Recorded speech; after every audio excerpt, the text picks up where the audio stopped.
Now, the first time I had a theological crisis was when I was in 3rd grade. I went to a sleepaway camp for the first time. It was a week away from home. It was a Bible camp. And while there, we worshiped God. We did all kinds of fun activities. It was like a Western-themed thing. We went horseback riding, did all kinds of stuff with, sheriff and robbers and that kind of theme. It was really, I had a really great time doing that.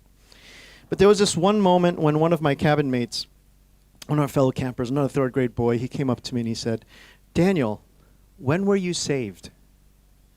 When were you saved?" I didn't understand the question. I was raised in a Christian home. My father was a Methodist minister, and I really didn't understand that question. I thought being a Christian meant being a good person, working hard, worshiping God, praying, reading my Bible, not doing harm to others, memorizing and following the 10 Commandments. That's what I thought being a Christian was. Well, by the way, I think if you're going to put something up in a classroom about Christianity, the last time I checked, the 10 Commandments is from the Old Testament. And, I think it's better to put up the Beatitudes, right? Blessed are the poor.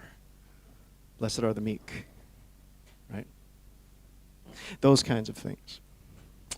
So anyways, this boy was asking me, when were you saved? I thought maybe he's talking about a time where maybe I almost drowned to death and a lifeguard jumped into the pool and saved me. Or maybe he's talking about a time where I was about to get assaulted or maybe something, and somebody saved me. So I really thought as quickly as my 3rd grade mind could do. I'm like thinking, right? I didn't want to be embarrassed. So I said, there was this one time, I was younger, and I was chasing after the soccer ball that I had dropped. And I wasn't watching. And right before I got into the street, my mom yelled out, "Stop!" Right? And I stopped just as a car whizzed right by me in front of my face. That's when I was saved. And this boy looked at me with a real puzzled look, shook his head, and walked away. Now, I felt like maybe I missed something.